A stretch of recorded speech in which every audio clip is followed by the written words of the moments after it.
ഒരു ജനതയുടെ സ്വപ്നങ്ങൾക്ക് വീണ്ടും ബാറ്റ് കൊണ്ട് ജീവൻ നൽകിയത് ഇന്നലെ അയാളായിരുന്നു. ഒരു ദശാബ്ദോളം ഇന്ത്യയുടെ വിജയങ്ങൾക്ക് പിന്നിൽ അയാൾ തീർത്ത അവിസ്മരണീയമായ ഒരു യാത്ര ഇന്നലെ കൊണ്ട് അവസാനിക്കുന്നു.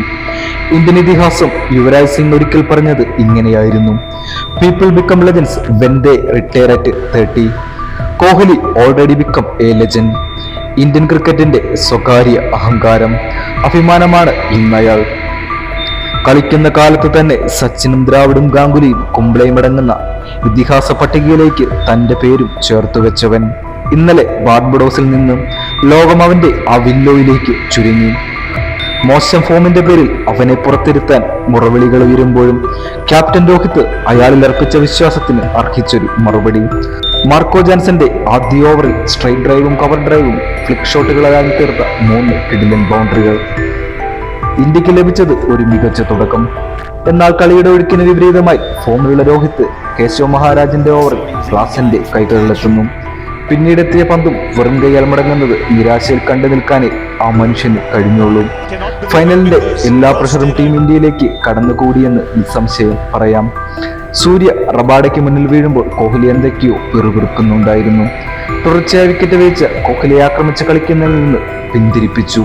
ഇനി ഒരിക്കൽ കൂടി തന്റെ ടീമിനെ തോളിലേറ്റാൻ ഇതിലും മികച്ചൊരു സമയമില്ലെന്ന് അയാൾ മനസ്സിലാക്കി.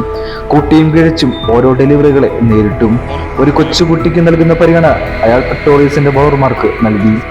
സ്ഥാനക്കയറ്റം ലഭിച്ചെത്തിയ അക്ഷരാക്രമിച്ച് കളിച്ചപ്പോഴും അയാൾ നിലയുറപ്പിക്കാനായിരുന്നു ശ്രമിച്ചത്. അക്ഷരാക്രമിച്ച് കളിച്ചതോടെ ഇന്ത്യയുടെ സ്കോർ ബോർഡ് പതിയെ മുന്നോട്ട്.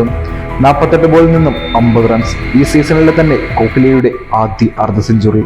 എന്നാൽ ഇന്നലെ ഇന്ത്യ തോറ്റിരുന്നെങ്കിൽ അയാളുടെ സ്ട്രൈക്ക് റേറ്റും അയാളുടെ ഇന്നിംഗ്സും വളരെയധികം വിമർശനങ്ങൾ നേരിട്ടേനെ. മികച്ച പാർട്ണർഷിപ്പ് കെട്ടിപ്പൊക്കുകയെന്നായിരുന്നു കോഹ്ലിയുടെ അപ്പോഴത്തെ ലക്ഷ്യം.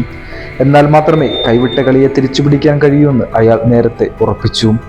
പിന്നീട് വിശ്വരൂപം പോണ്ട കോഹ്ലി 11 പന്തിൽ നിന്നും 26 റൺസ് കൂട്ടിച്ചേർത്ത് പൊരുതാവുന്ന സ്കോർ സമ്മാനിച്ചു മടങ്ങുമ്പോൾ ഇന്നോർത്തു പോകുന്നത് അച്ഛന്റെ ചേതനയേറ്റ ശരീരത്തിന് മുന്നിൽ നിന്നും ഡൽഹിക്ക് വേണ്ടി പാടുകെട്ടിറങ്ങി വിജയതുല്യമായ സമനില സമ്മാനിച്ച ആ പോരാളിയാണ്. അതെ, കോഹ്ലിക്കെല്ലാം ഒരു പോരാട്ടമായിരുന്നു.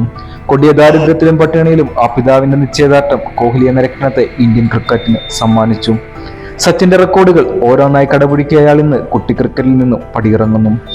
രാജാവിന്റെ ഗർജനം കേട്ട ആ രാത്രിയിൽ നിന്ന് ഇനി ക്രിക്കറ്റിന്റെ മിനിപ്പൂരത്തിൽ അയാളില്ലെന്ന സത്യത്തെ അംഗീകരിക്കാനാവാതെ ഞാനും. നന്ദി കോഹ്ലി.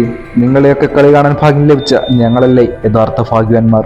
വിക്ടോറിയസ് മറന്നുപോയൊരു സത്യമുണ്ട്: നിങ്ങൾക്ക് കിരീടം വേണമായിരുന്നെങ്കിൽ ആദ്യം രാജാവിനെ വീഴ്ത്തണമായിരുന്നു.